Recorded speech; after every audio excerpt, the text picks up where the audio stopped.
देखो basically question 1 में हमें क्या बोला है जी, we want a equation of a plane.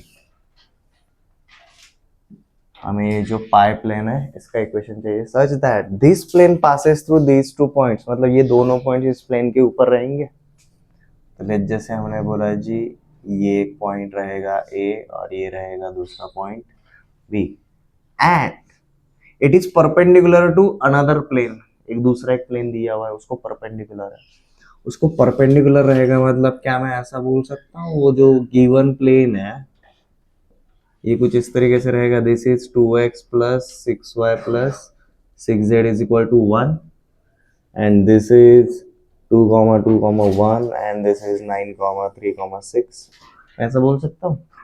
Understand करो सबसे पहले, आपको ये हर बार करने की जरूरत नहीं पड़ेगी, बट अगर करना भी पड़ेगा विद इन 30 सेकंड्स आप ये ड्रॉ कर सकते हो। अब देखो उसकी वजह से क्या पता चला, इसको परपेंडिकुलर ये है मतलब इनके बीच में एंगल क्या है, 90 डिग्री है। अगर दो प्लेन्स के बीच में 90 डिग्री एंगल है तो उनके नॉर्मल वेक्टर्स के बीच में भी कैसा एंगल रहेगा, 90 डिग्री ही रहेगा। मतलब मैं ऐसा बोल सकता हूँ ये जो भी प्लेन गिवन है इसका नॉर्मल वेक्टर कुछ ऐसा होना चाहिए, बराबर। अब देखो हमें यहाँ पर वेक्टर ए भी मिल जाता है और ये जो नॉर्मल वेक्टर एन है इसका ये भी इसी प्लेन के ऊपर है। बट हमें अगर ये पाई प्लेन का इक्वेशन चाहिए तो भाई हमें कौन से वाले वेक्टर की जरूरत है, यहाँ पर लेट जैसे ये n1 गिवन है, हमने इसको वेक्टर n पकड़ा, n1 पता है, वेक्टर ए भी निकाल सकते हैं। हमें कौन चाहिए जी, वेक्टर n चाहिए which is perpendicular to vector a b as well as vector n1। Cross product जैसे ही हम n1 क्रॉस ए बी करेंगे हमें कौन मिल जाएगा, वेक्टर n मिल जाएगा। और जैसे वेक्टर n मिल गया, पॉइंट एंड परपेंडिकुलर वेक्टर, उसके टर्म में हम सीधा लिख सकते हैं। ठीक है, कल हमने एक मेथड देखा था, आज हम दूसरा मेथड देखेंगे, इसको कैसे सॉल्व कर सकते हैं by using the digraph. MCQs में भी ये हेल्प करेगा क्विकली। जैसे कि गिवन डेटा जैसे ही लिख लिया, हमारा वेक्टर n1 क्या रहेगा जी, हम जानते हैं नॉर्मल वेक्टर क्या रहता है। अगर कार्टेशियन फॉर्मेट में अगर कोई भी इक्वेशन ऑफ प्लेन दिया है तो नॉर्मल वेक्टर क्या रहता है उसका, एक्स वाई और जेड की जगह पर सीधा आई कैप जे कैप के कैप लिखने का। तो ये हो जाएगा जी 2i cap plus 6j cap plus 6 के cap, this is vector n1। ए का पोजीशन वेक्टर पता है, बी का पोजीशन वेक्टर पता है, क्या हम वेक्टर ए भी निकाल सकते हैं, b minus A 9 minus 2 7 i cap 3 minus 2 plus j cap 6 minus 1 plus 5 k cap. हमें जो वेक्टर n चाहिए it is perpendicular to, like हमें जो वेक्टर n चाहिए it is perpendicular to n1, plane is perpendicular to this plane, मतलब vector n is perpendicular to vector n1। Again हमारा जो vector n रहेगा ये ए बी को भी कैसा रहेगा, परपेंडिकुलर ही रहेगा। तो क्या मैं ऐसा बोल सकता हूँ vector n is equal to n1 cross a B.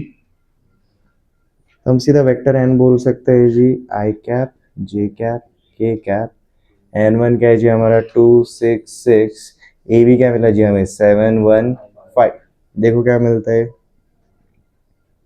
I cap 6 5 30 minus 6 मतलब 24, जे कैप 6 7 42 माइनस 10 32 प्लस के cap multiplied with 2 1 2 minus 7 6 minus 40। Okay, तो वेक्टर एन को सिंपली हमने लिखा है जी 24 i cap plus 32 j cap minus 40 k cap. अब vector N जैसे ही पता चला, पॉइंट ए को हम पोजीशन वेक्टर ए पकड़ के अगर चलेंगे तो हमारा इक्वेशन क्या रहता है जी, r dot N is equal to A dot n रहता है। आर को हम वैसा का वैसे ही लिखेंगे, एन का वैल्यू क्या मिला था जी, vector n 24 i cap plus 32 j cap minus 40 k cap is equal to position vector a multiplied with vector n 2 into 24 plus 2 into 32 plus 1 into minus 40। 2 into 24 48, यहाँ से देख लो जी हमें 2 into 24 plus 2 into 32 minus 1 into 40, कितना आएगा ये 48 आएगा, ये 64 आएगा और ये आपका माइनस 40 आएगा 72। आप अगर देखोगे 8 का हर एक मल्टीपल है, 8 से थ्रू आउट अगर डिवाइड करोगे this is 3i cap plus 4j cap minus 5k cap is equal to 9। This is our equation of plane. I hope सबको यही मिला है एवरीवन। आपने कल वाले मेथड से किया रहेगा तो भी यही मिलेगा, ये वाले मेथड से जाओगे तो भी यही मिलेगा। दोनों जगह पर हमें क्रॉस प्रोडक्ट यूज करना ही पड़ता है।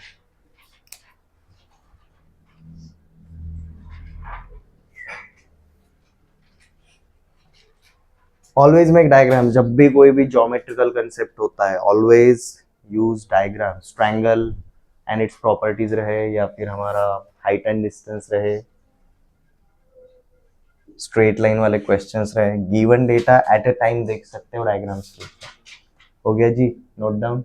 सेकंड वाला क्वेश्चन देखें। देखो अब सेकंड वाला क्वेश्चन एंड थर्ड वाला क्वेश्चन सिमिलर है, पर देखो अब हमें गिवन डेटा क्या दिया है। Equation of a plane through one point and perpendicular to two planes.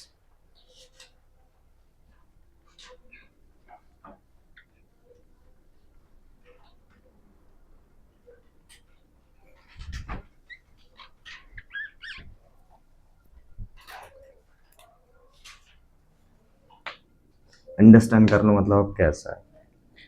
Late जैसे मेरा एक प्लेन ऐसा दिया हुआ है और मेरा दूसरा एक प्लेन कुछ ऐसा दिया हुआ है।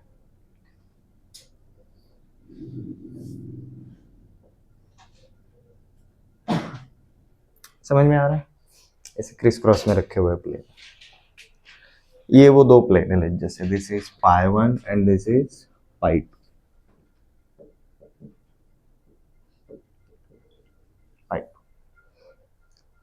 हमें एक इक्वेशन ऑफ प्लेन चाहिए जो इस पॉइंट के थ्रू जाए, बट स्पेशली ये दोनों प्लेन्स को क्या रहे, परपेंडिकुलर रहे। अब इन दोनों को परपेंडिकुलर मतलब हमें कैसा प्लेन चाहिए रहेगा जी, हमें कुछ ना ऐसा प्लेन चाहिए रहेगा।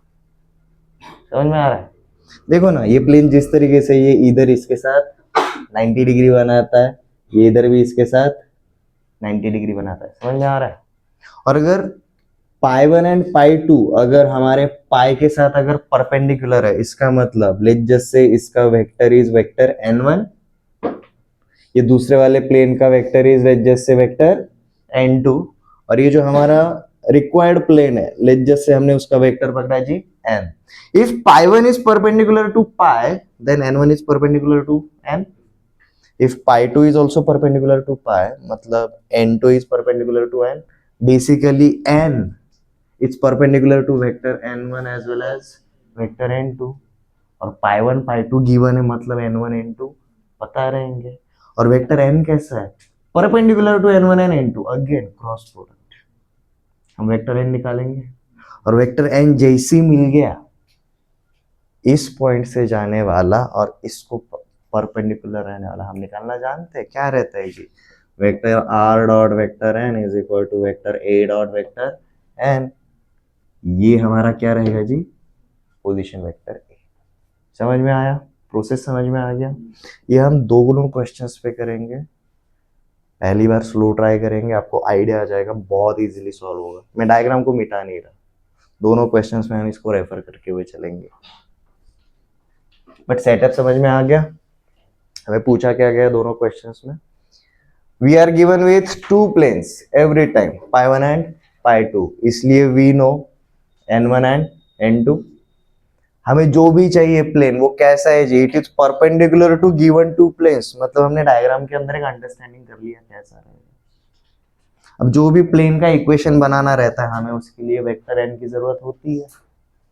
फिर हमने vector n n1 and n2 के बीच का रिलेशन देखा, n is perpendicular to both n1 and n2, तो n1 क्रॉस n2 हमें क्या देगा जी, वेक्टर n देगा। वेक्टर n मिल गया position vector of a point पता है, सीधा हम इक्वेशन बना सकते हैं।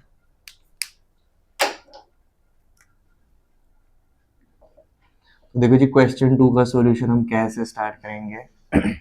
गिवन प्लेन्स के इक्वेशन को आप अगर वेक्टर फॉर्मेट में लिखना चाहते हो, कन्वीनियंट रहेगा।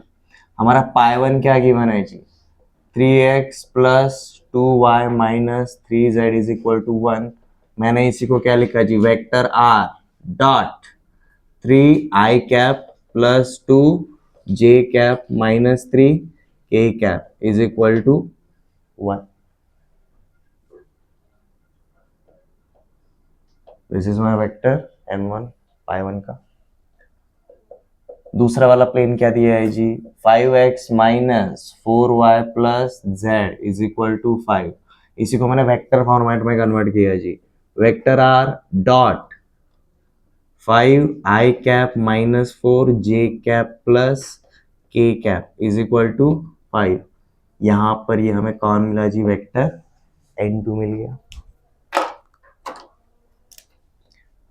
Late pi is equal to, या फिर pi is required plane through, हमारा पॉइंट क्या दिया है जी, -1 -1 2, तो हमने उसको वेक्टर फॉर्मेट में कन्वर्ट कर दिया जी, through position vector, vector a minus i cap minus j cap plus 2k cap. चाहे तो यहाँ पर रीजन लिख लो जी, उस पॉइंट के कोऑर्डिनेट्स क्या है, -1 -1 2, तो उसका पोजीशन वेक्टर यही रहेगा। ठीक है, तो अगर हमारा पाई इसके थ्रू जाने वाला अगर वेक्टर रहेगा तो हमारा इक्वेशन क्या रहेगा, देयरफॉर पाई गिवन एज क्या रहेगा जी, vector r minus vector a dot with vector N is equal to 0। यही हम जानते हैं। अब देखो, आर तो आर ही रखते हैं हम, ए हमें पता है, कौन मिसिंग है, वेक्टर एन।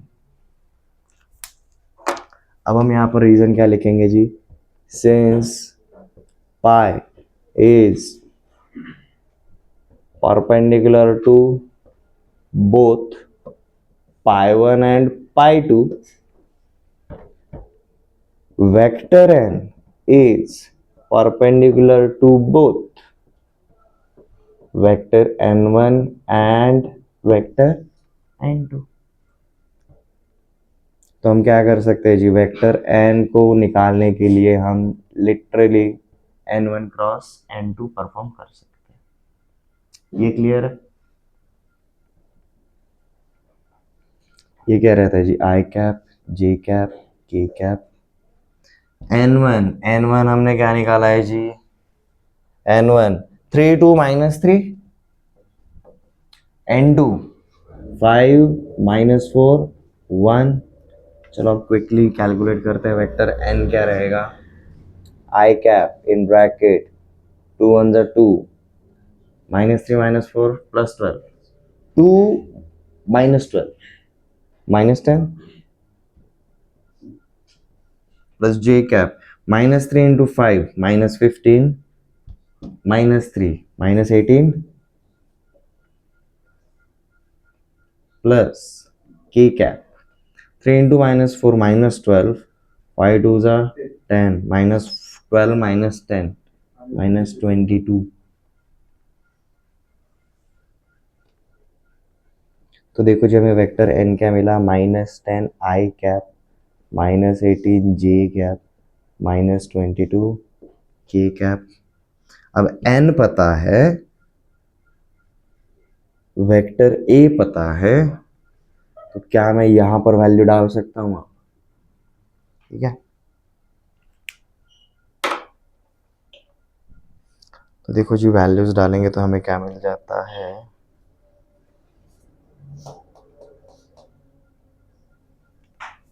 इसको ऐसे करता हूँ, vector r dot vector n is equal to vector a dot vector n। So vector r dot vector n हमें क्या मिला जी, -10 i cap -18 j cap -22 k cap. आप यहाँ से माइनस साइन बाहर भी निकाल सकते हो भाई। ठीक है, करेंगे वो भी। Is equal to A dot n. A पता है, एन पता है। -1 इंटू -10 +10, -1 इंटू -18 +18। तो हमें यहाँ पर मिला जी 10 +18 एंड नेक्स्ट +2 इंटू -22 -44। ये कितना हुआ जी? ये कितना हुआ? ये 28 -16 रहेगा। ये रहेगा जी हमारा -16। अब क्या किया जी, ऊपर से माइनस साइन बाहर निकाल लिया। यहाँ का माइनस साइन और यहाँ का माइनस साइन आप कैंसिल आउट कर सकते हो। तो हमारा final equation vector r in bracket 10 i cap +18 j cap +22 k cap is equal to 16। Somebody can say sir 2 से डिवाइड कर सकते हैं, कर दो, कोई प्रॉब्लम नहीं। अब जैसे ये मिल गया, इसको अब कार्टेशियन में कैसा करना है? सिंपल, आर को हटा दो, आई कैप जे कैप के कैप की जगह पर अब एक्स वाई और जेड लिखना है। तो देखो मैं 2 से डिवाइड करने के बाद सीधा लिख सकता हूँ जी 5x + 9y + 11z is equal to 8। कोई है जिसको समझ में नहीं आया? इजी था क्वेश्चन। देखो आपको बस स्टेप्स को अंडरस्टैंड करना है। यू विल फाइंड आउट हमने कैलकुलेशन इसके पहले शुरुआत किया ही नहीं। क्वेश्चन का जो सेटअप था हमने पहले वो अंडरस्टैंड किया, इसके बाद ही हमारा कैलकुलेशन स्टार्ट हुआ। बट कैलकुलेशन के लिए क्या लेना है वो विदाउट दिस अंडरस्टूड नहीं होगा। क्लियर है? ओके, नोट डाउन कर लो। एंड आफ्टर दैट जो हमारा नेक्स्ट वाला क्वेश्चन है सेम ट्राई करके देखो। ऐसा जरूरी नहीं है कि हमें कोई ना कोई एक्सरसाइज ही देना जरूरी है। एक बार एक टाइप पता चल गया, मन से कोई भी पॉइंट ले लो, मन से कोई भी प्लेन्स ले लो, ट्राई करके देखो, उस प्रोसेस के थ्रू जाना है।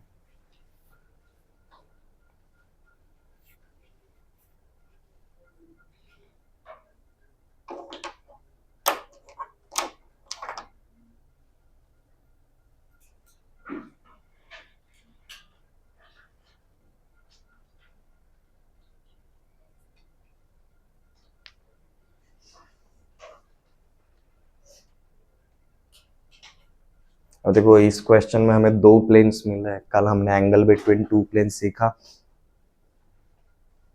पाई 1 पता है, पाई 2 पता है, इनके बीच का एंगल भी लगे आप निकाल सकते हो। हमें बस कंसेप्ट का प्रैक्टिस ही तो करना है। ठीक है,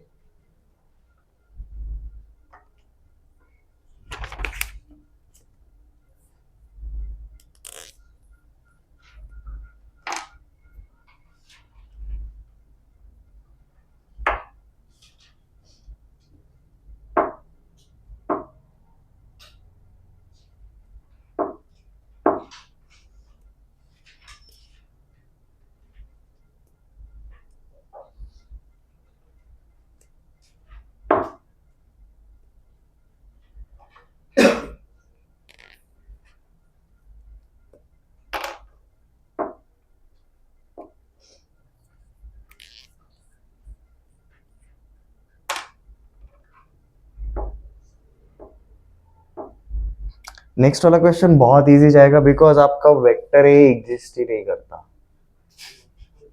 इसलिए आपका इधर आरएचएस में 0 ही आने वाला है। आपको सिर्फ आर डॉट एन करना है, मतलब आप जैसे ही एन निकालोगे ना आपका क्वेश्चन हो गया जी। वो अगला वाला कैलकुलेशन नहीं रहेगा।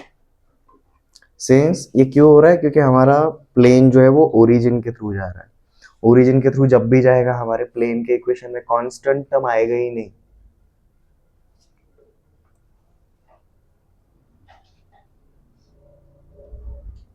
ओरिजिन के थ्रू जाने वाले स्ट्रेट लाइंस, ओरिजिन के थ्रू जाने वाले प्लेन्स, इनके अंदर कांस्टेंट वाला टर्म रहता नहीं है कार्टेशियन फॉर्मेट में।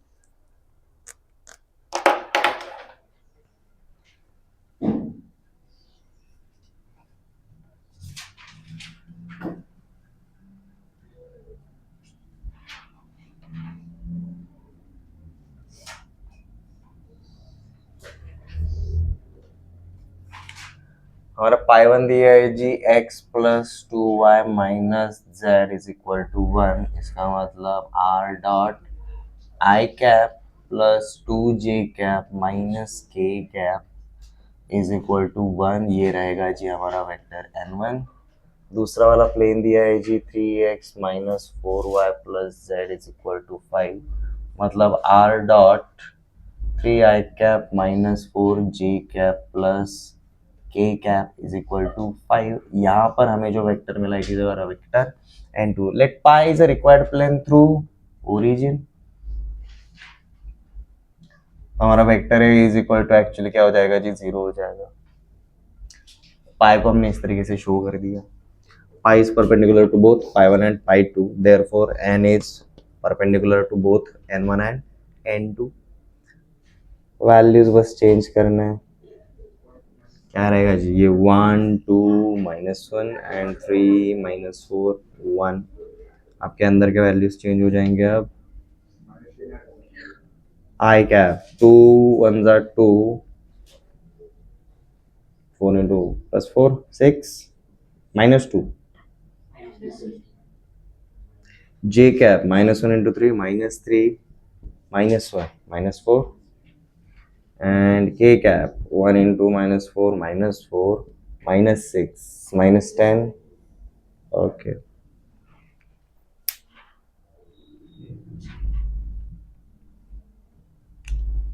हमें जी वेक्टर n मिल गया -2i cap -4j cap -10 k cap.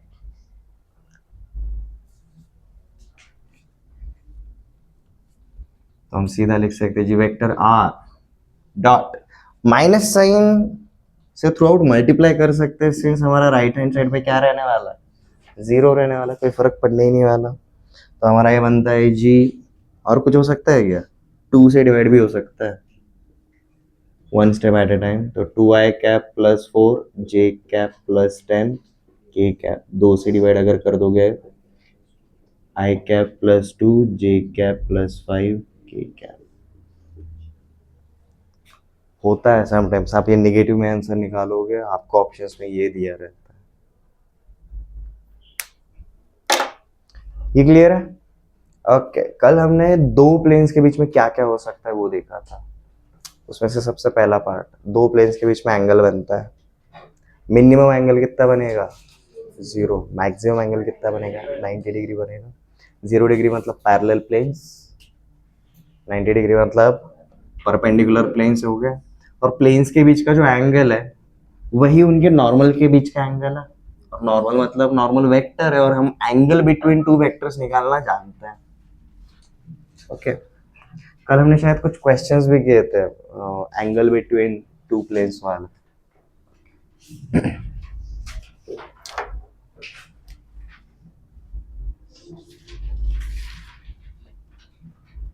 अब दो प्लेन्स जब पैरेलल, ओके यहां पर देख लो एक बार।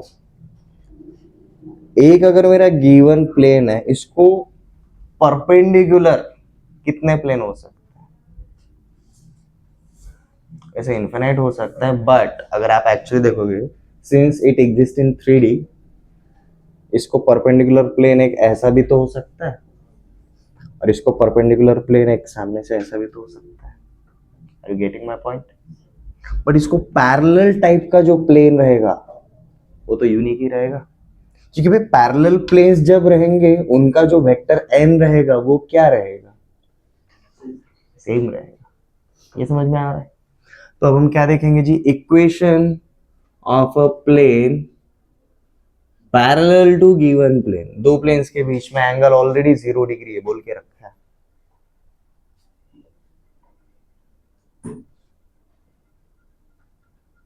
This matches with equation of a straight line parallel to given line. याद आ रहा है?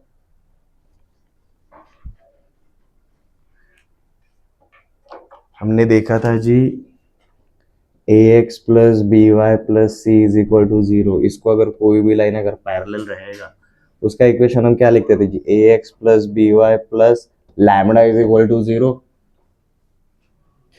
Since these lines are parallel their slope is same. Location क्या चेंज करता है आपका, कांस्टेंट चेंज करता है। सिमिलरली व्हाट विल हैपन, अगर मेरा एक गिवन प्लेन है और इसको पैरेलल दूसरा प्लेन है, इसका मतलब उन दोनों का जो नॉर्मल वेक्टर रहेगा वो सेम रहेगा। मतलब अगर ये वाला प्लेन अगर रहता है जी ax plus b y plus c z plus d is equal to 0, ये वाला क्या रहेगा ax plus b y plus c z plus lambda is equal to 0, क्योंकि दोनों का नॉर्मल वेक्टर सेम है। तो एक्स वाई जेड के कोएफिशिएंट्स आपके सेम रहेंगे। आपका सिर्फ क्या चेंज होगा जी, कांस्टेंट चेंज होगा। और कांस्टेंट चेंज का मतलब क्या है, लोकेशन चेंज होता है, बिहेवियर चेंज नहीं होगा। बिहेवियर एक्स वाई जेड के कोएफिशिएंट्स लेकर आता है, जैसे स्ट्रेट लाइन में minus of a by b is the slope of this straight line, a comma b comma c are direction ratios of this vector n। समझ में आ रहा है? ओके।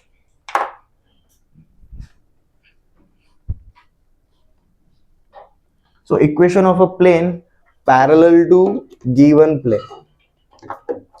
अब एक प्लेन को पैरेलल इन्फिनिट प्लेन्स हो सकते हैं, बट एक प्लेन को पैरेलल बट एक पर्टिकुलर पॉइंट के थ्रू जाने वाला कितना प्लेन रहेगा, सिर्फ एक ही प्लेन रहेगा। So let's start with initially with its vector equation.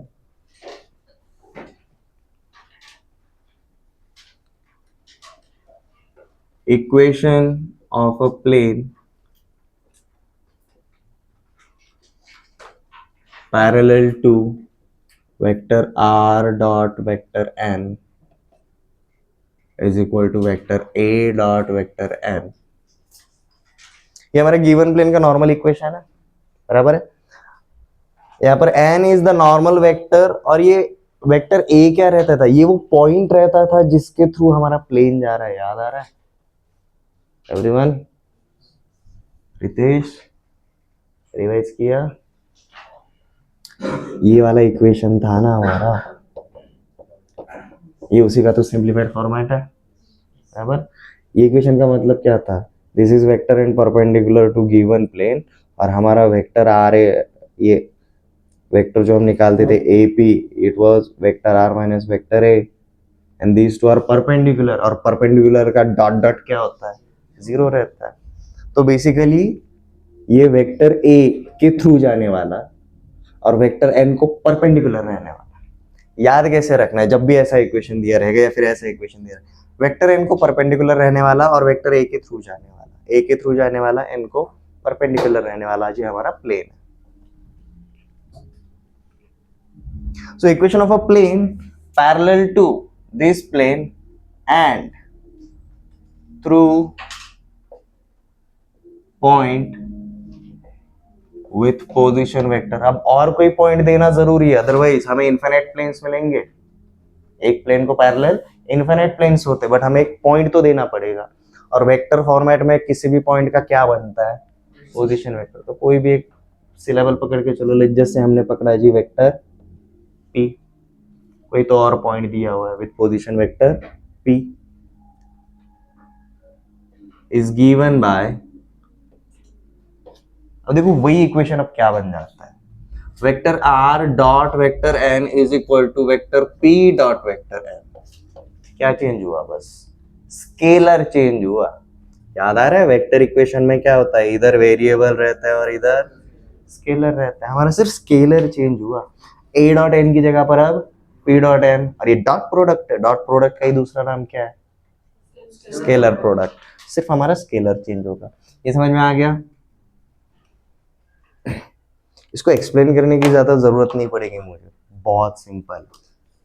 Diagram के ऊपर अगर आप अंडरस्टैंड करना चाहते हो, लाइक जैसे this is one plane and this is another plane, ये हमारा पाई वन गिवन है और हमें ये पाई निकालने का है।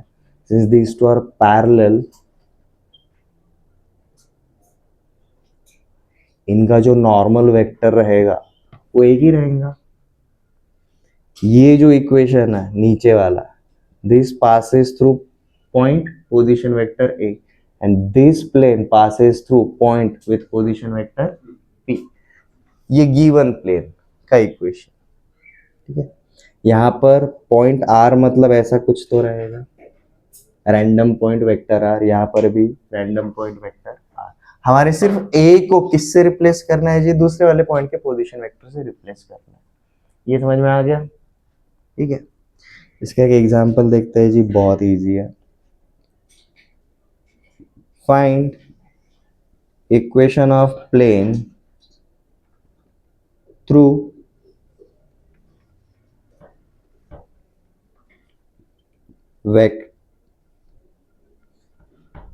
Through I cap minus 2 j cap plus k cap and parallel to vector r dot 6 I cap plus 3 j cap plus 2 k cap is equal to 40। अब ऑब्जर्व कैसे करेंगे हम, ये वाला फॉर्मेट को रिजेंबल कर करके, this is r dot n is equal to a dot n। a dot n scalar value रहता है, और ये जो है ये क्या है, अब हमारा पोजीशन वेक्टर p, नया वाला पॉइंट जो भी दिया है। इक्वेशन बनाना काफी इजी है, देखो given equation and required equation में आपका LHS चेंज हो रहा है क्या? LHS चेंज हो ही नहीं रहा, बट RHS में क्या करना है आपको, इस वाले वेक्टर का इस वाले वेक्टर के साथ डॉट डॉट करना है।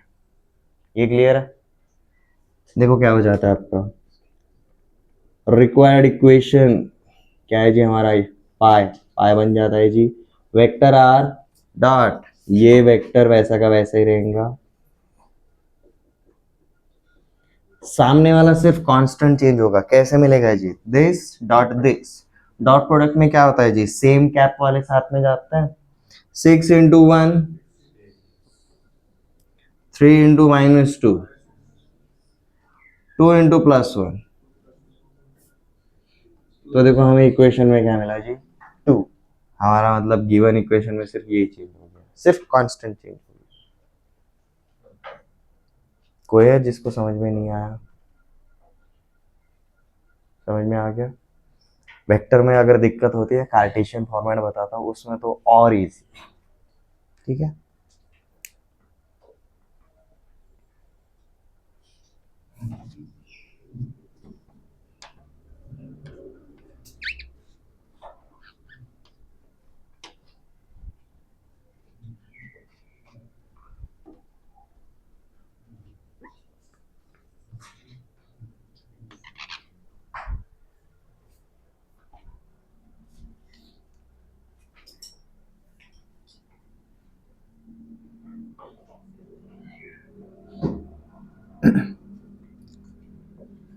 Equation of plane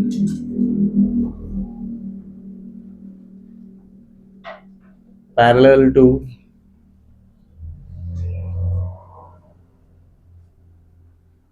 ax plus by plus cz plus d is equal to 0 and passing through point x1 comma y1 comma z1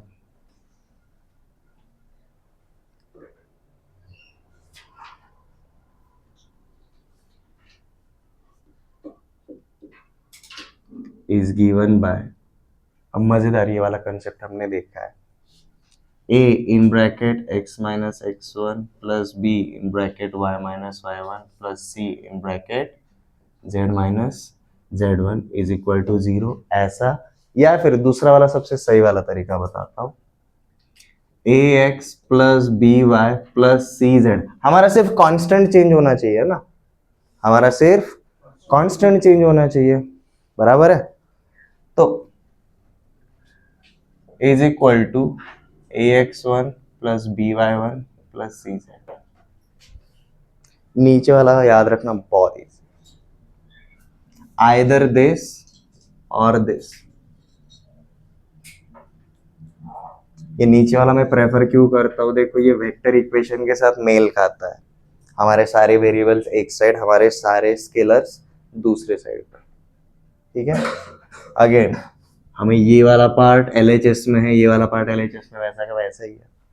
यहाँ का प्लस डी सिर्फ उधर जाता है तो माइनस डी हो जाता है, और कांस्टेंट चेंज होता है तो सिर्फ प्लेन का लोकेशन ही चेंज होने वाला है, ठीक है।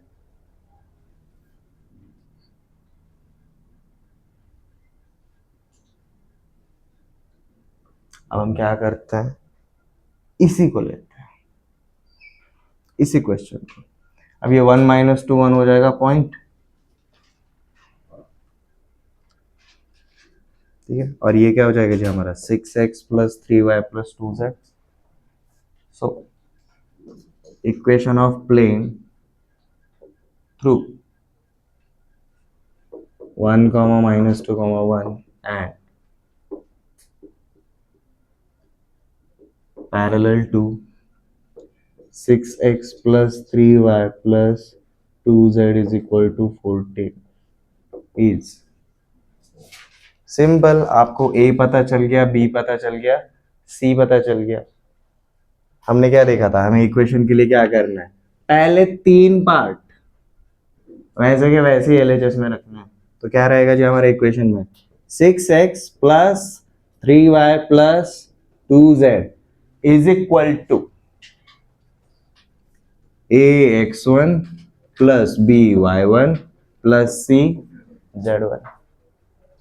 इन इक्वेशन में अब x1 y1 और z1 लिखना है, उधर के वैल्यू 6 × 1 6 + 3 × -2 -6 + 2 × 1 + 2। देखो वही इक्वेशंस।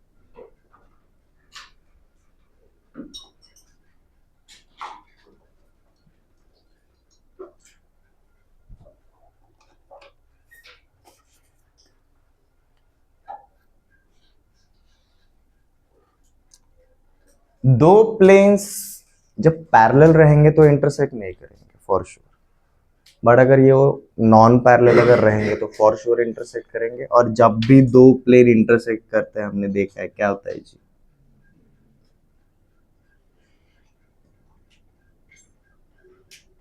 लाइन ऑफ इंटरसेक्शन मिलेगा, लाइन ऑफ इंटरसेक्शन मिलेगा। This is just as same as दो नॉन पैरेलल लाइंस होती है तो हमें क्या मिलता है जी, पॉइंट ऑफ इंटरसेक्शन। लाइंस का पॉइंट ऑफ इंटरसेक्शन, प्लेन्स का लाइन ऑफ इंटरसेक्शन। क्या कोई मुझे बताएगा दो लाइंस L1 एंड L2 इनके पॉइंट ऑफ इंटरसेक्शन के थ्रू जो बाकी के लाइंस जाते थे वो वाले कंसेप्ट को हमने नाम क्या दिया था,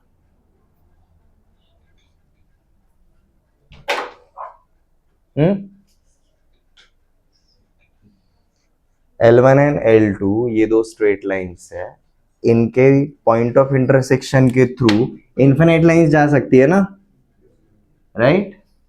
तो ये जो सारी की सारी लाइंस एक पॉइंट ऑफ इंटरसेक्शन के थ्रू जा रही है उनको हमने क्या नाम दिया था, फैमिली ऑफ स्ट्रेट लाइंस। याद आ रहा है, उसको हम कैसे लिखते थे जी, L1 + lambda times of L2 is equal to 0। For different value of lambda we will get different line. Lambda is equal to 0 रहेगा तो L1 मिलेगा, ठीक है। लैम्डा का वैल्यू और कुछ अलग तरीके से लिखेंगे तो हमें L2 मिलेगा, सिर्फ L2। Different value different straight line मिलेगा, बट ये सारी की सारी स्ट्रेट लाइंस किसके थ्रू जा रही है, point of intersection of L1 and L2। Similarly family of straight lines के जैसे ही क्या रहता है जी, फैमिली ऑफ प्लेन्स, ठीक है। फैमिली ऑफ प्लेन्स का बेस्ट अंडरस्टैंडिंग आपका जो नोटबुक रहता है ना उसका बाइंडिंग, उसका जो बाइंडिंग है that represents one straight line और उसके थ्रू कितने पेजेस जाते हैं, नॉट इनफाइनाइट बट 100 समवॉट, ठीक है। तो जो सारे के सारे प्लेन्स रहेंगे उसको हम क्या बुलाएंगे जी, फैमिली ऑफ प्लेन्स करके बुलाएंगे। सेम फॉर्मेट रहेगा, मतलब अगर ये पाई 1 है और ये पाई 2 है तो फैमिली ऑफ प्लेन्स क्या बनेगा, पाई 1 plus lambda times of pi 2 is equal to 0. For different value of lambda, we will get different plane passing through that line of intersection. ये समझ में आ गया। दो प्लेन्स के बीच में ये एक और कंसेप्ट रहता है, ये हमारा आखिरी कंसेप्ट है फॉर टू प्लेन्स। ये समझ में आ रहा है resemblance. Okay, so next heading डालो जी, family of planes.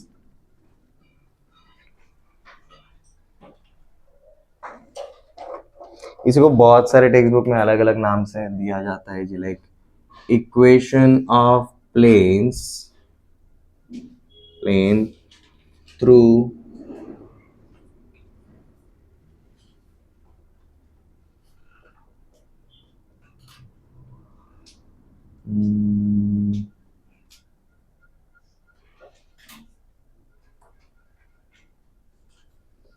intersection of given two planes। ऐसा लंबा चौड़ा नाम से बेटर रहता है जी हमारा सीधा फैमिली ऑफ प्लेन्स।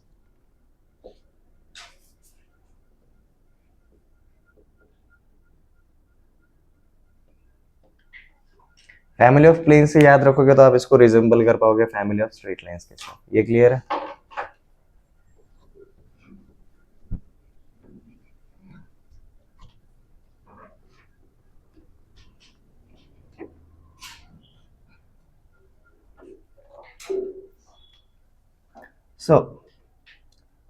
सबसे पहला देखते हैं जी vector format. Let vector r डॉट n1 is equal to d1 and vector r dot n2 is equal to d2 are two given planes. अगर कोई किसी को अगर ये d1 एंड d2 में अगर इशू आ रहा है तो बेसिकली d1 क्या है जी, वेक्टर a1 डॉट n1 और ये क्या रहेगा जी, वेक्टर a2 डॉट n2 रहने वाला है। ये स्केलर प्रोडक्ट है तो हमने सीधा स्केलर को d1 एंड d2 लिख दिया फिलहाल।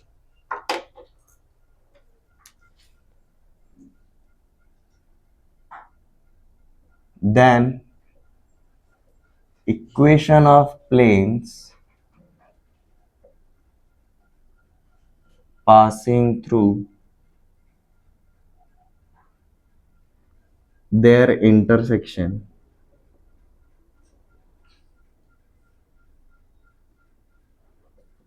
is vector r dot n1 minus d1। Minus d1 करेंगे तो ये राइट हैंड साइड पे क्या हो जाएगा, equal to 0 plus lambda times of vector r dot n2 minus d2 is equal to 0. Again, this is pi1 plus lambda times of pi2 is equal to 0.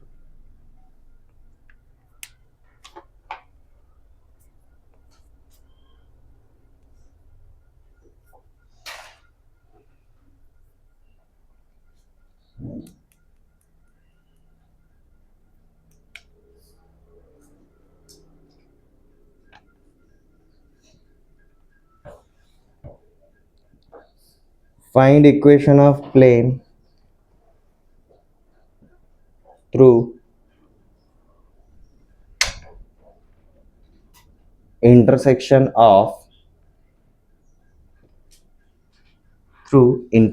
of vector r dot I cap plus 2j cap minus 2k cap is equal to 6 and vector r dot 2i cap plus 3j cap minus 6k cap is equal to 7.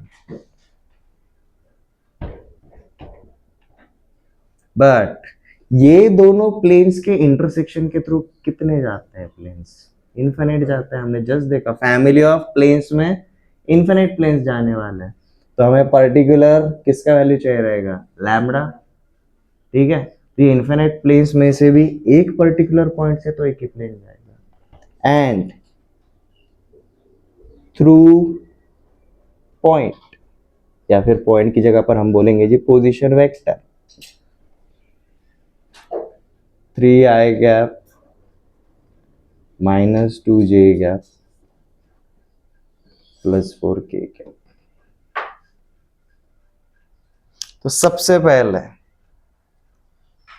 Pi 1 and pi 2 को कौन से वाले format में करना है जी, हमें ये वाले फॉर्मेट में। क्वेश्चन सॉल्व करना बहुत इजी है, 3 से 4 स्टेप में आ जाता है। क्या ये वाला फॉर्मेट डायरेक्टली रेडी कर सकते हैं हम? आपको D1 पता है, आपको D2 पता है, आपको Rn1 पता है, आपको Rn2 पता है।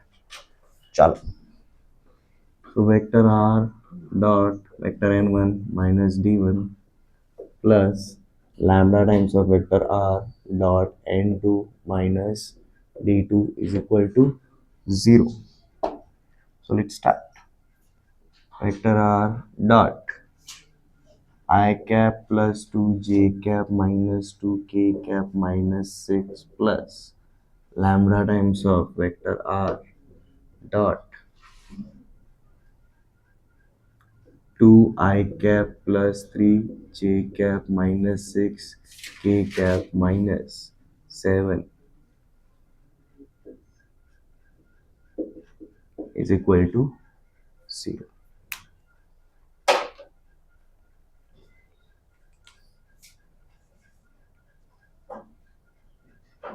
आर दोनों के साथ डॉट डॉट खेल रहे हैं बेसिकली, तो क्या मैं ऐसा बोल सकता हूँ literally this is nothing but R dot with I cap plus 2 lambda, मतलब आई के साथ कौन है, 1 है, ये लैम्बडा अंदर मल्टीप्लाई होगा तो क्या होगा जी 2 लैम्बडा, और इनके बीच में क्या है, एडिशन है, तो ये 1 plus 2 lambda i cap 2 plus 3 lambda j cap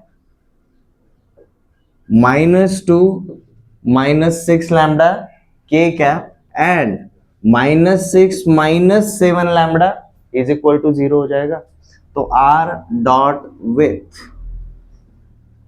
ला लेंगे जी अब वैल्यू सीधा 1 plus 2 lambda i cap 2 plus 3 lambda j cap, यहाँ पर माइनस साइन कॉमन ले लेता है तो -2 -6, तो ये हो जाएगा जी आपका 2 प्लस 6 लैम्बडा के कैप, यहाँ पर भी माइनस साइन कॉमन ले लिया तो ब्रैकेट में 6 plus 7 lambda is equal to क्या आ जाएगा जी हमारा 0।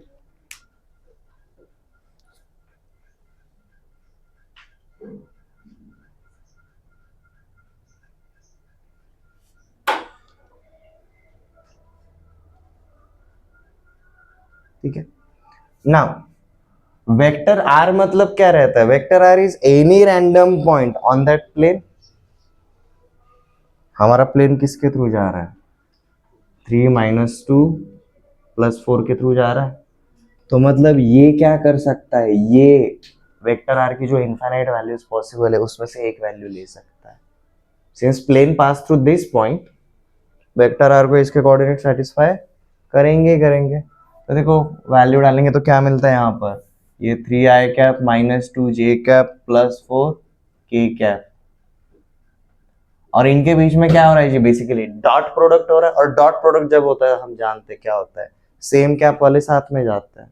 तो देखो 3 multiplied with 1 + 2 lambda, 3 multiplied with 1 + 2 lambda, -2 multiplied with this, -2 multiplied with 2 + 3 lambda, +4 multiplied with this, तो माइनस ये 4 मल्टीप्लाइड विथ 2 + 6 लैम्बडा, और ये बचा हुआ -6 + 7 लैम्बडा इज इक्वल टू क्या हो जाएगा जी 0। अब ये पूरे इक्वेशन में एक ही अननोन है, 1 इक्वेशन 1 अननोन। आपको क्या निकालना था थ्रू एंड थ्रू, सिर्फ लैम्बडा का वैल्यू निकालना था, और जैसे ही लैम्बडा का वैल्यू मिलेगा हम किस में डालेंगे, यहाँ पर डालेंगे, ठीक है। देखो क्या मिलता है, 3 + 6 lambda -4 -6 lambda -8 -24 lambda -6 -7 lambda is equal to 0। Lambda वाले terms, -24 -7 -31 lambda, 3 -4 -1 -9 -15 -15 is equal to 0। Minus से मल्टीप्लाई कर दिया सब कुछ, प्लस लैम्बडा का वैल्यू -15/31। तो हमारा इक्वेशन क्या बन जाएगा जी, बेसिकली लैम्बडा की जगह पर, और यहाँ पर लैम्बडा की जगह पर हम ये वाला वैल्यू पुट करेंगे। So vector R dot in bracket 1 -30/31 I cap plus 2 -45/31 J cap plus नहीं माइनस 2 + 6 लैम्बडा, तो 2 -15 6 90/31 के कैप। अब यहाँ पर लैम्बडा का वैल्यू डाल के सीधा दूसरे साइड पर भेज सकते हो, माइनस साइन वाला ये पार्ट सीधा दूसरे साइड पे जाएगा, इक्वल टू 6 + 7 105/31।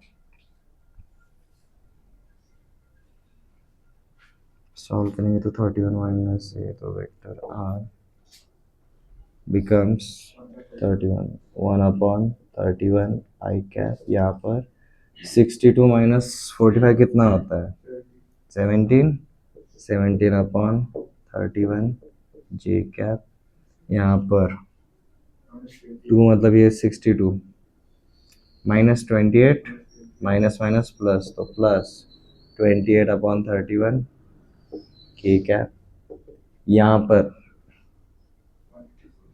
31 का ये हो जाएगा जी 186/31, 186 + 105 कितना होता है, 291/31। विल फाइंड आउट, सब जगह पर 31 डिवीजन में, आप सीधा उसको क्या कर सकते हो जी, 31 से मल्टीप्लाई कर दिया through out. This is our equation of plane. Okay, random values लिए थे इसलिए रैंडम ये आया, ठीक है। हमारे क्वेश्चंस अदरवाइज वेल डिजाइन रहता है।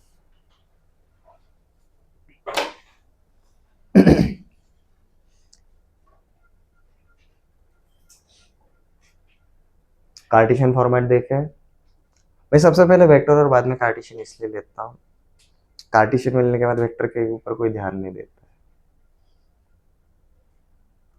और वेक्टर की वजह से पता चल जाता है भाई एक्चुअली कितना टफ हो सकता है, कार्टेशियन की वजह से आपको क्विकली मिल जाएगा।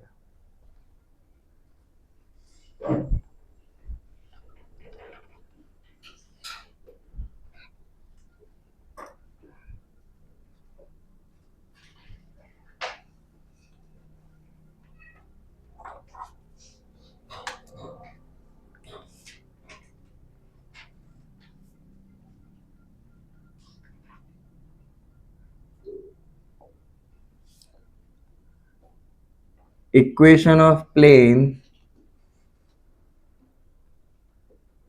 through intersection of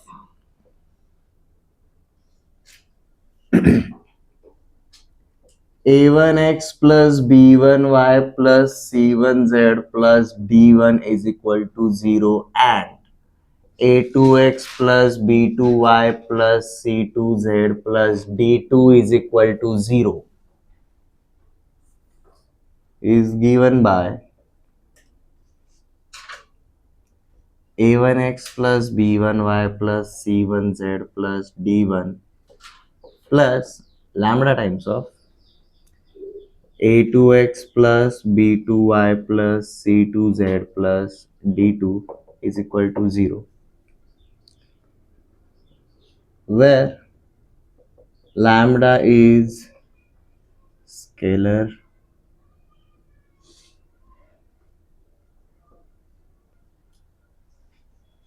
different value of lambda will give us different kind of plane.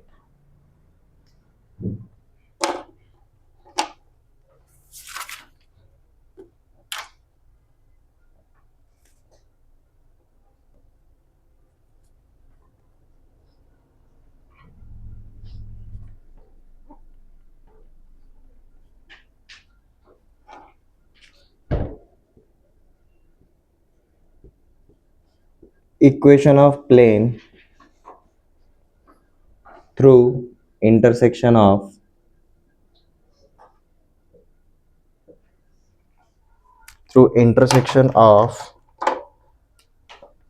x plus 2y plus z is equal to 3 and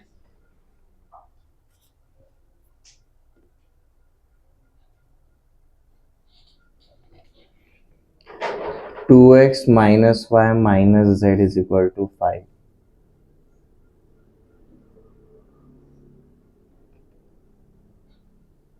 Also through point, कौन से पॉइंट के थ्रू जा रहा है जी, 2,1,3. ये दोनों के प्लेन, ये दोनों के इंटरसेक्शन के थ्रू इनफाइनाइट जाएंगे, बट इन इनफाइनाइट में से सिर्फ एक ही ऐसा प्लेन रहेगा जो ये पॉइंट के थ्रू जाएगा. ठीक है, तो सबसे पहले ये वाली इक्वेशंस को हम ये वाले फॉर्मेट में कन्वर्ट कर दें. राइट हैंड साइड पे 0 कर दो जी, तो यहाँ पर +3 है, तो इसको मैंने क्या कर दिया जी, -3 इज इक्वल टू 0. यहाँ पर इज इक्वल टू 5 दिया है, तो ये क्या करेंगे जी, -5 इज इक्वल टू 0. सबसे पहले ये स्टैंडर्ड फॉर्मेट में कर दो.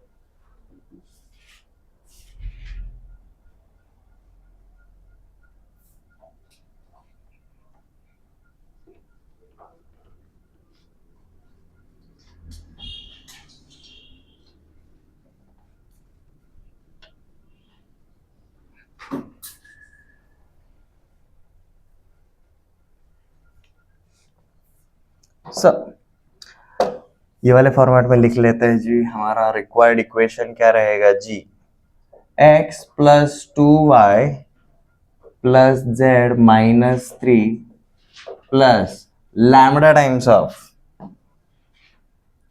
2x minus y minus z minus 5 is equal to 0. Vector वाले फॉर्मेट में हमने आई कैप, जे कैप, के कैप साथ में करे थे. यहाँ पर एक्स, वाई और जेड वाले टर्म्स, एक्स 2 लैम्बडा एक्स, तो ये क्या हो जाएगा जी, 1 plus 2 lambda times of x, बराबर है 2y माइनस लैम्बडा वाई, तो 2 minus lambda times of y, 1 minus lambda, तो 1 minus lambda times of z, -3 lambda into -5, यहाँ पर plus in bracket -3 -5 lambda is equal to क्या रहेगा जी, 0. ये हमारा किसका इक्वेशन रहेगा, ये जो हमारा रिक्वायर्ड प्लेन है पाई, इन्फिनिट प्लेन्स का ये इक्वेशन रहेगा.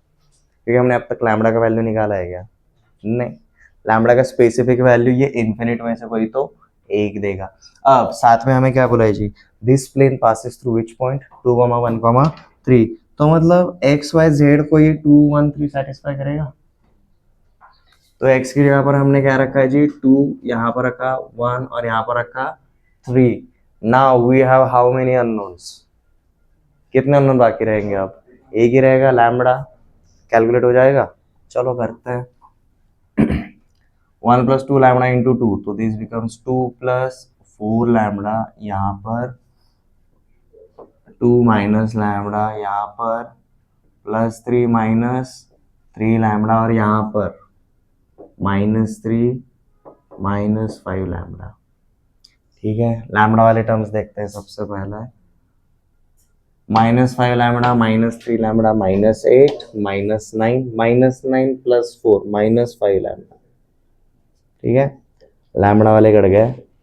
अब कॉन्स्टेंट्स में देखो, +3 -3 कैंसिल हो गया, 2 + 2 + 4, राइट हैंड साइड में हमारा क्या था जी, 0 था, 0.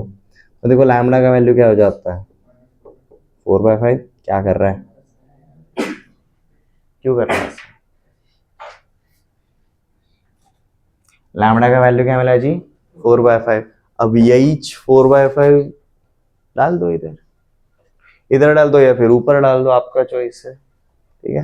ये लैम्बडा का वैल्यू हमें क्या डालना है जी, आप 4/5 डालेंगे तो ये जो इन्फिनिट पाई है उसमें से हमें जो चाहिए वो मिल जाएगा। प्लेन थ्रू पॉइंट 2,1,3, देखो जी प्लेन थ्रू पॉइंट 2,1,3 क्या मिलेगा, 4/5 ना।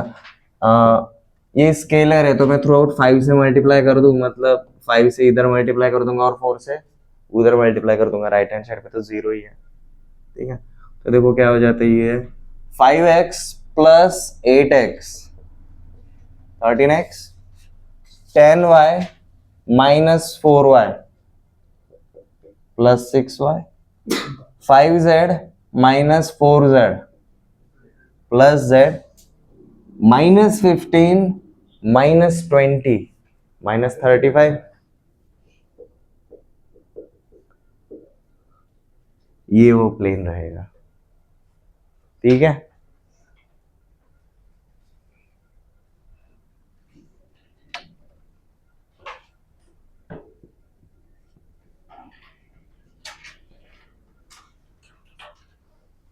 अब मैंने बोला जी भाई 2,1,3 की जगह पर अब 3,4,5, आपको कहां से शुरुआत करना पड़ेगा पता है, ये 2,1,3 की जगह पर अब सिर्फ 3,4,5, सिर्फ यहीं से करना पड़ेगा, आपको नेक्स्ट वाला प्लेन मिल जाएगा एंड सो ऑन।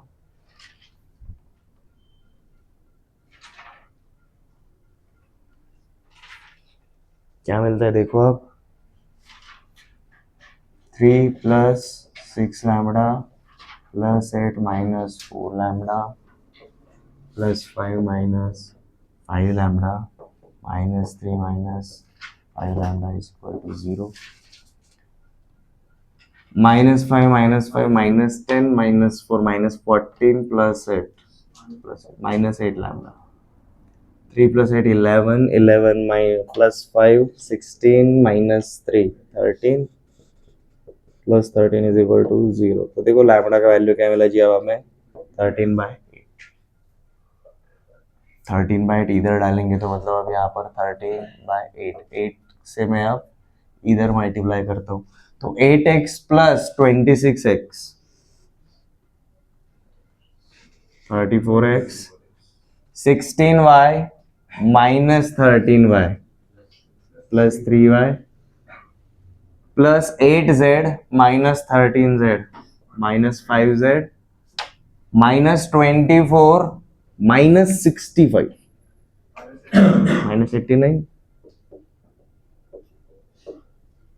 आपका पॉइंट चेंज, आपका प्लेन भी चेंज।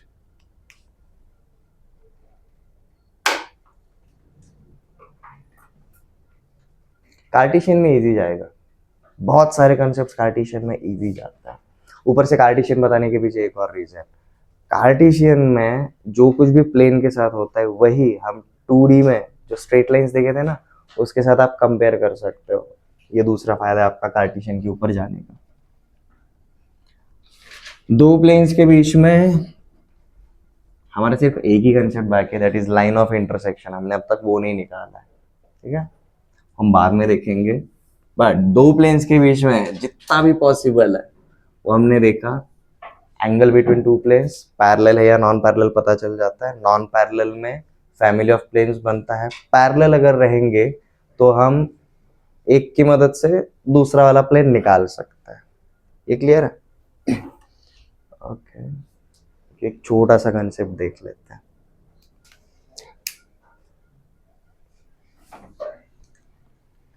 इसके लिए हम थोड़ा सा जाएंगे जी पीछे। अब पीछे मतलब कहां तक जाएंगे, हमने पैरेललोग्राम लॉ देखा था,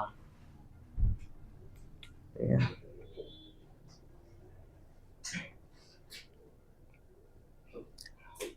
पैरेललोग्राम लॉ मतलब कैसा था हमारा, हमारे अगर कोई भी दो वेक्टर्स रहेंगे, vector a and vector b, इन दोनों की वजह से हम एक पैरेललोग्राम बना सकते थे।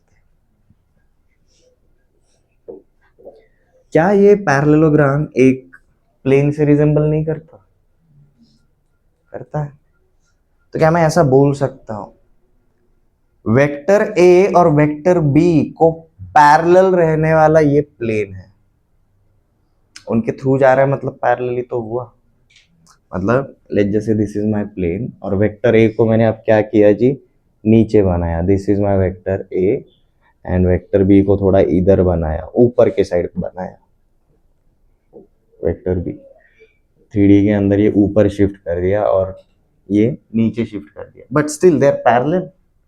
वेक्टर को हम पैरेलली शिफ्ट कर सकते हैं। मैंने वेक्टर ए को अगर इधर उठाया और वेक्टर बी को अगर इधर बिठाया तो हम आपस से वही प्लेन, ठीक है। तो इस प्लेन को मैं ऐसा बोल सकता हूँ, this vector pi is parallel to vector a as well as vector b. और अगर ये ए और बी को अगर पैरेलल रहेगा तो पाई को परपेंडिकुलर रहने वाला वेक्टर एन बी को भी परपेंडिकुलर रहेगा एज वेल एज ए को भी परपेंडिकुलर रहेगा। तो equation of a plane parallel to two given vectors, ये जो दो वेक्टर्स है इनकी मदद से हम क्या निकाल सकते हैं, अगेन वेक्टर एन निकालेंगे। बट इन दोनों को पैरेलल रहने वाले अगेन इनफिनिट प्लेन्स रहेंगे। हमें किसकी जरूरत रहेगी, एक सिंपल पॉइंट की जरूरत रहेगी, ठीक है। तो हम इस कंसेप्ट को कैसे देखते हैं जी, एक पॉइंट के थ्रू जाने वाला और दो vectors, vector a and vector B, and let's just say this is point vector p. Vector a और वेक्टर बी को पैरेलल रहने वाला और वेक्टर पी के थ्रू जाने वाला ये जो प्लेन रहेगा, ठीक है, उसका हम इक्वेशन कैसे बना सकते हैं। पॉइंट पी के थ्रू जाने वाला मैं सीधा ऐसा बोल सकता हूँ, vector r minus vector p dot with vector N is equal to 0। But vector n हम कैसे निकालेंगे जी, vector n will be perpendicular like this, vector N is perpendicular to vector a as well as vector b, तो vector N is nothing but a cross b रहेगा, ठीक है।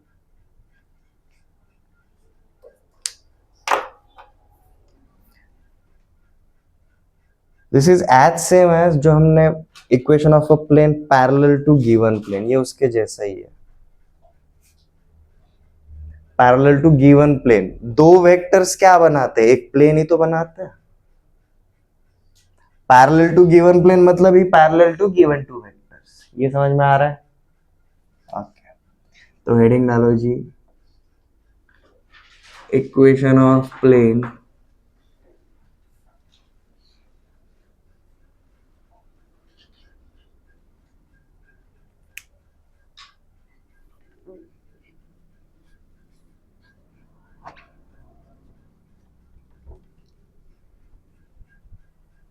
equation of plane through given point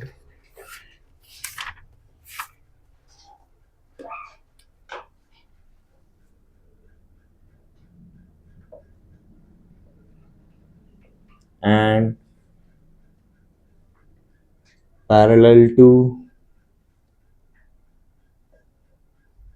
given two vectors.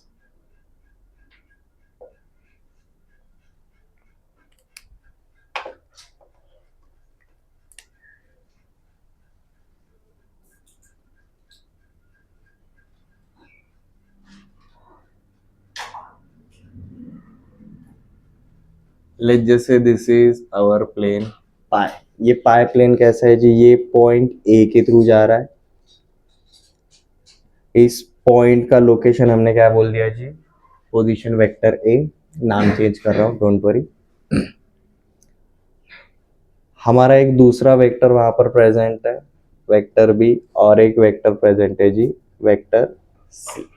तो basically this is a plane pi passing through position vector A and parallel to vector B and vector C। क्या हमारे इसके साथ है, given one point and two vectors, point vector A and two vectors vector B and vector C, ठीक है।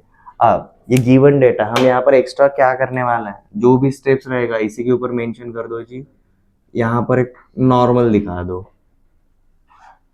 ये normal कैसा रहेगा जी? ये जो नॉर्मल वेक्टर n रहेगा it will be perpendicular to vector b as well as perpendicular with vector c। ठीक है, इतना डायग्राम भी अगर बना दिया आपको सेटअप समझ में आ जाएगा।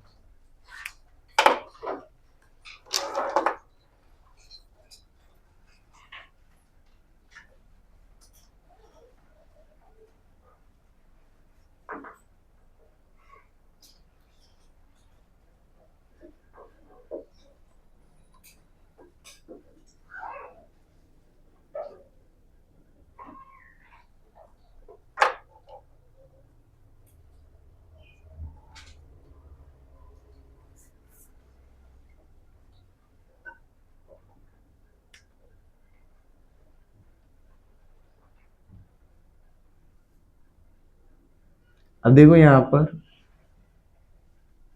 हम यहाँ पर इस प्लेन के ऊपर अगर कोई भी रैंडम पॉइंट लेंगे, हम उसको विथ पोजीशन वेक्टर r दिखाते हैं, तो हमारा अब क्या हो जाएगा? ये equation of pi vector r dot vector n is equal to vector a dot vector n, ये हो जाएगा जी हमारा required equation of plane.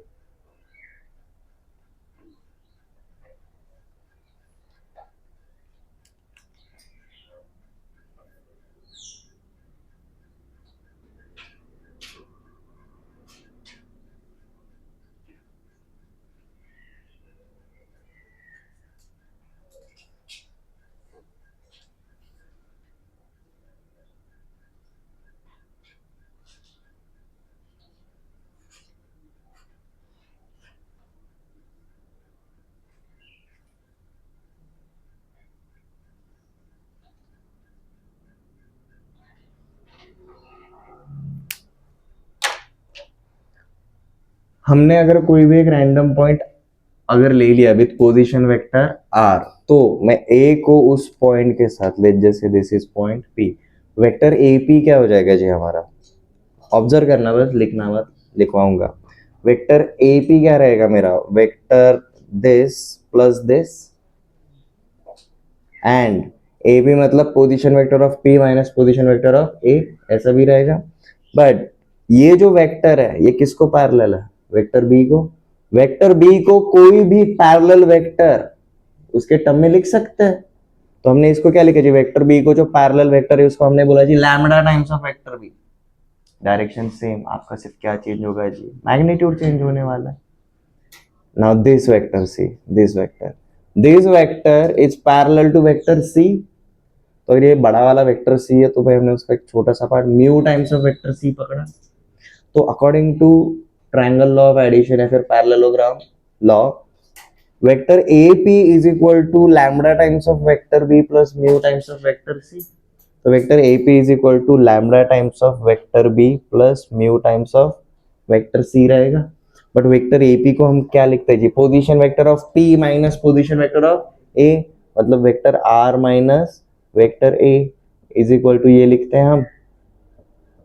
R को इधर रखेंगे, बाकी सारा पार्ट उधर भेज देंगे।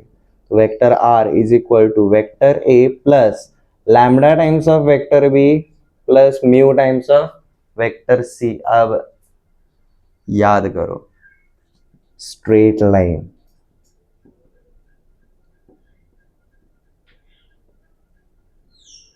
वेक्टर वाली स्ट्रेट लाइन, इक्वेशन यही था। Equation of a straight line passing through position vector A and parallel to vector B is given by this. But straight line एक ही डायरेक्शन में रहता है, एक ही डायमेंशन में। प्लेन कौन से डायमेंशन में रहता है? 2 डायमेंशन। और 2 डायमेंशन के लिए अब कितने वेक्टर्स आएंगे?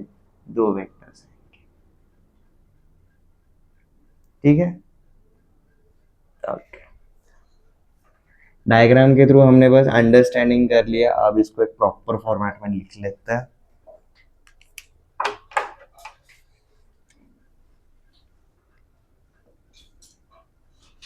The equation of plane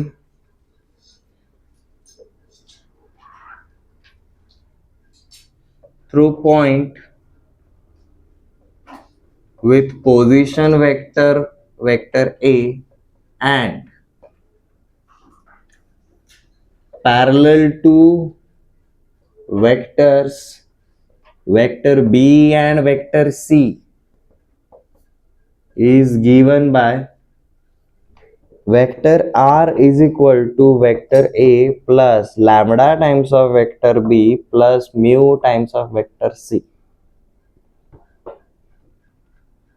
basically इस टाइप का कोई भी इक्वेशन क्या शो करता है जी, एक प्लेन शो करता है, सिंपल. सिर्फ अगर ये वाला पार्ट रहेगा, ये स्ट्रेट लाइन का इक्वेशन है, अगर रिवाइज कर रहे हो तो याद आएगा, a plus lambda times of b is the equation of straight line in 3D space. दूसरा वाला वेक्टर आ गया, तो अब ये equation of plane in 3D space. ये क्लियर है? अभी हमने यहाँ पर तो स्टेटमेंट लिखा, स्टेटमेंट के बाद सीधा डायग्राम के ऊपर ऑब्जर्वेशंस करके इतना वाला पार्ट लिख लो, आपको आइडिया आ जाएगा.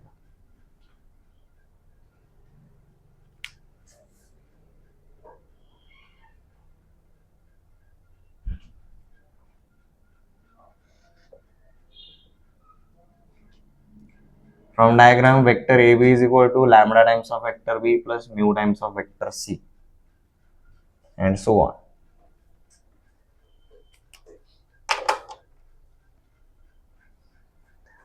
अब बहुत सारे स्टूडेंट का क्वेश्चन आता है कि सर ये लैम्बडा और म्यू फैमिली ऑफ प्लेन्स के जैसे ही लैम्बडा और mu will have infinite values. तो ये लैम्बडा और म्यू के डिफरेंट वैल्यूज की वजह से क्या होता है? एलएचएस में कौन है? Vector r. वेक्टर आर मतलब क्या है? वो रैंडम पॉइंट है. लैम्बडा और म्यू का अगर वैल्यू चेंज होगा ना, तो ये जो पॉइंट पी है उसका लोकेशन चेंज होगा बस. बट जिधर भी जाएगा किधर रहेगा? इस प्लेन के ऊपर ही रहेगा. मतलब लैम्बडा और म्यू का वैल्यू चेंज किया ना, तो मुझे अब ये पॉइंट पी इधर मिलेगा. लैम्बडा और म्यू वापस से चेंज किया, मुझे ये पॉइंट अब इधर मिलेगा. समझ में आया? अब यहां पर एक नोट लिखना जी. Vector r is equal to vector a plus lambda times of vector b plus mu times of vector c is parametric form of plane. Straight line में पैरामेट्रिक फॉर्म को मैंने क्या बोला था जी? Parametric form of a straight line मतलब उस line के ऊपर कोई भी पॉइंट अगर आता है उसका लोकेशन रहता है. याद आ रहा है?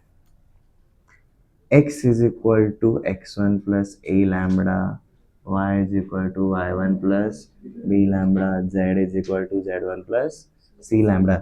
This is parametric form of a straight line in 3D. Lambda के अलग अलग वैल्यू की वजह से उस स्ट्रेट लाइन के ऊपर कोई भी रैंडम पॉइंट निकाल सकते थे हम. यहां पर भी सेम चीज, लैम्बडा और म्यू के डिफरेंट डिफरेंट वैल्यूज की वजह से उसी प्लेन के ऊपर हम कोई भी रैंडम पॉइंट आराम से निकाल सकते हैं. ये क्लियर है?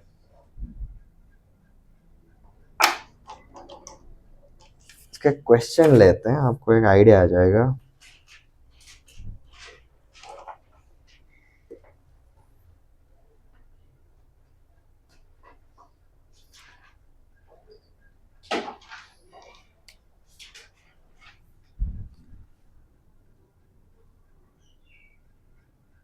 Vector r is equal to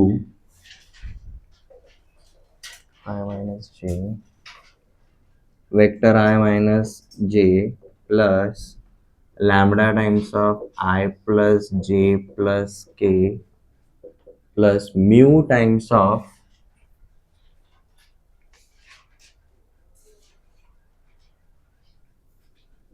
I minus 2j plus 3k.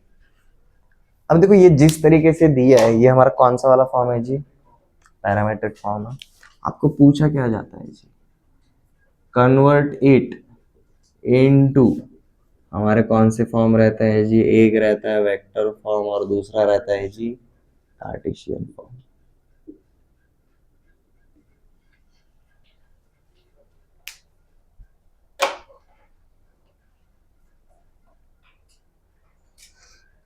ये तो इंट्रोडक्शन हुआ, इंट्रोडक्शन उतना ये नहीं है, आपको एप्लीकेशन में ज्यादा मजा आएगा। जैसे कि डायग्राम देखते से ये तो पता चल गया वेक्टर एन जरूरी है हमें पाई का इक्वेशन बनाने के लिए, लाइक वेक्टर फॉर्म रहे या फिर कार्टेशियन फॉर्म रहे, हमें किसकी जरूरत रहती है? वेक्टर एन की जरूरत होती है। Vector N is perpendicular to vector B as well as vector सी। तो क्या मैं ऐसा बोल सकता हूं vector N is equal to vector B cross vector C? ऐसे हम सीधा लिख सकते हैं। ठीक है, let's start with this.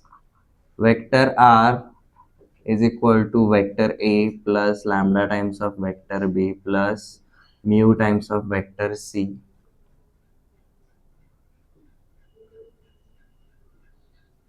Represents a plane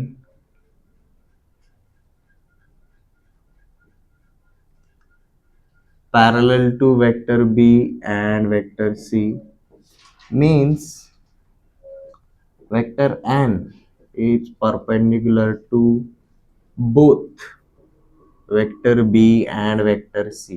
अब यहाँ पर मेंशन करने की जरूरत है तो देख लो, since vector N is perpendicular to plane पाई।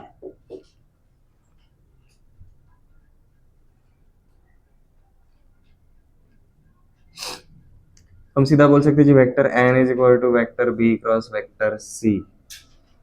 ये है जी हमारा वेक्टर बी और ये है जी हमारा वेक्टर सी। निकाल लो वेक्टर एन, आई कैप जे कैप के कैप, यहाँ पर 1 1 1, यहाँ पर 1 -2 +3। क्या मिला जी वेक्टर एन? 3 +2 1 -3 -2 -1। तो वेक्टर एन मिला जी 5 आई कैप -2 जे कैप -3 के कैप। अब वेक्टर एन मिल गया, बट ये plane at the same time देखो ना इसके थ्रू जाता है, वेक्टर ए के थ्रू, पोजीशन वेक्टर ए के थ्रू जाता है, ए का वैल्यू हमें पता है। ठीक है, तो हम सीधा इक्वेशन कैसा बनाएंगे? देखो वेक्टर फॉर्म बना रहा हूं, R dot N is equal to A dot N. R लिखने की जरूरत तो रहती नहीं, उसको हम वैसे ही छोड़ते हैं। एन हमने कैलकुलेट कर लिया, ए हमें पता है, now this is our vector A. तो देखो हमारा एलएचएस में क्या आएगा, वेक्टर आर डॉट 5 आई कैप -2 जे कैप -3 के कैप इज इक्वल टू इसका और इसका डॉट डॉट करना है जी, +1 into +5 +5 -1 into -2 +2 0 into what ever 0। ठीक है, तो हमारा इक्वेशन क्या बन जाता है जी, ये 7। This is our required equation of a plane. समझ में हमने पैरामेट्रिक फॉर्म से इधर कैसे लेकर आ गए एवरीवन?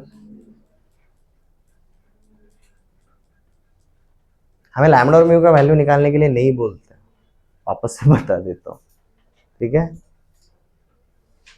अब वेक्टर मिल गया, कार्टेशियन में कैसे करते हैं, आई कैप जे कैप के कैप की जगह पर एक्स वाई जेड।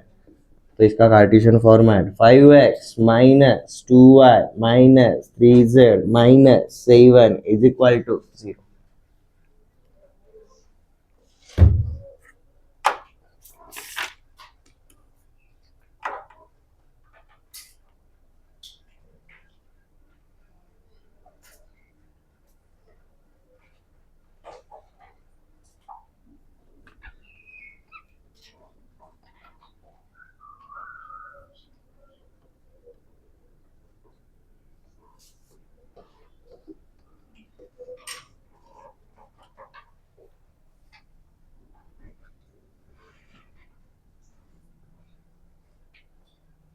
देखो जी हमने यहाँ पर जैसे बोला था n इज इक्वल टू, हमने क्या लिखा जी, b क्रॉस c लिखा है ना।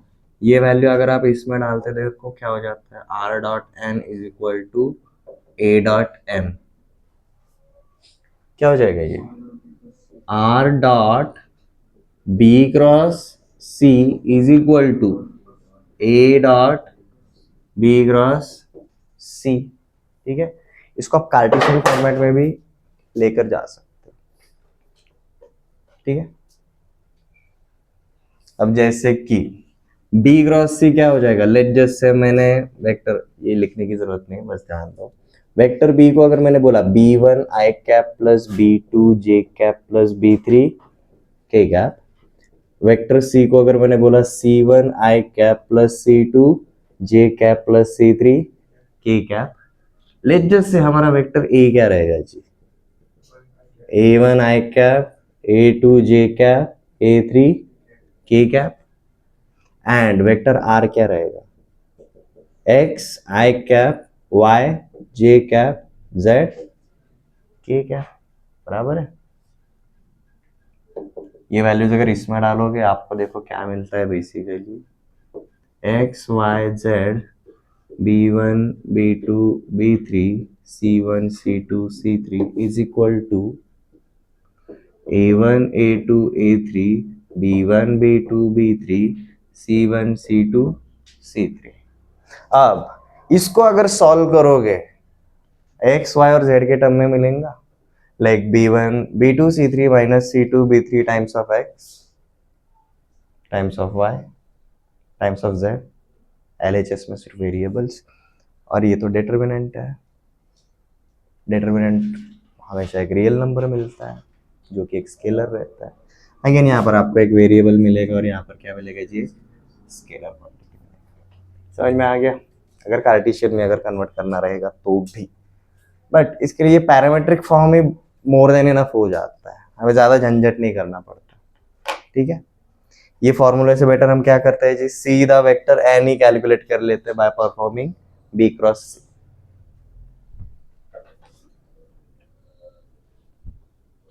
ये लंबा खींचने में कोई सेंस नहीं बनता, बहुत सारी किताबों में ये वाला पार्ट भी दिया हुआ है। इसको ऐसे शो किया जाता है, ये जो पार्ट है ना, इसको ऐसे शो किया जाता है जी, vector r vector b vector c is equal to vector a vector b vector सी।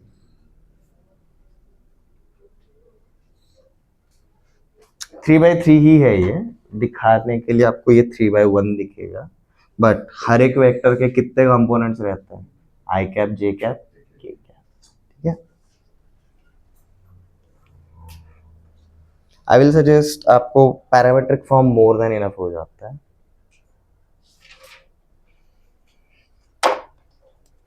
तो आपको एक क्वेश्चन देता हूँ, वो ट्राई करके देखो। okay.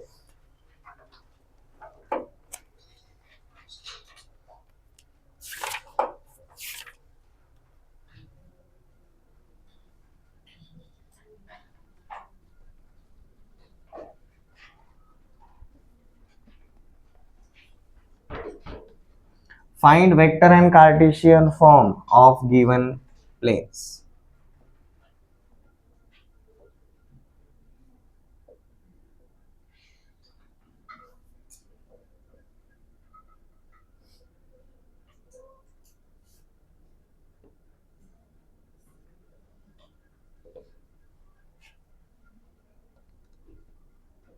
Vector R is equal to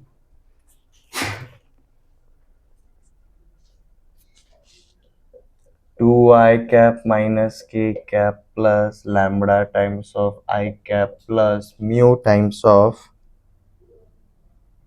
I cap minus 2j cap minus k cap। Parametric form है, आपको किस में कन्वर्ट करना है जी, vector and Cartesian.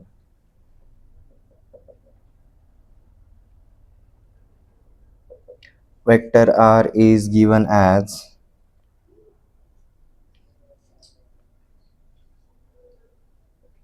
1 plus s minus t, ये एस है ये टी है, times of i cap plus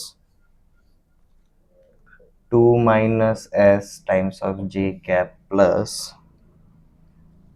3 minus 2s plus 2t times of k cap. Lambda और म्यू की जगह पर अब यहाँ पर कौन है, एस और टी है तो एस एस वाले टर्म कॉमन निकाल कर S times of what ever, T T वाले टर्म्स कॉमन निकाल कर T times of what ever. आपको इसको सबसे पहले ये वाले फॉर्मेट में कन्वर्ट करना पड़ेगा।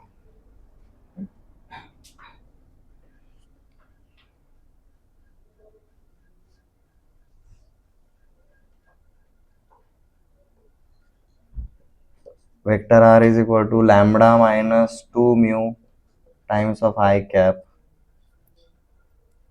Plus 3 minus mu times of j cap plus 2 lambda plus mu times of k cap.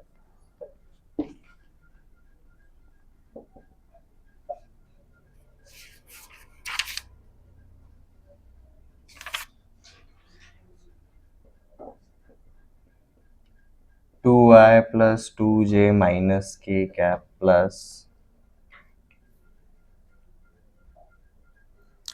lambda times of I cap plus 2j cap plus 3k cap plus sigma times of 5I cap minus 2j cap plus 7k cap। Homework के लिए ले लो ये चारों questions.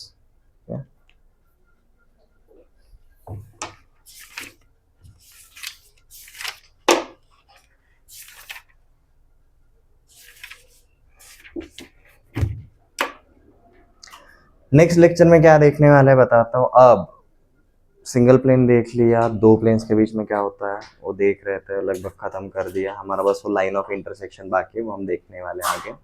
अब एक एक plane के साथ हम एक एक एलिमेंट लेकर आएंगे। मतलब अब एक प्लेन और एक पॉइंट क्या होगा, एक प्लेन दो पॉइंट, एक फिर पॉइंट के साथ क्या होता है जी, परपेंडिकुलर डिस्टेंस पूछा जा सकता है, फुट ऑफ परपेंडिकुलर पूछा जा सकता है, एंड रिफ्लेक्शन सेम चीज है जैसे लाइन में होती थी वैसे ही यहाँ पर होने वाली है। वो सारा पार्ट हम देखेंगे नेक्स्ट लेक्चर से। ये क्लियर है?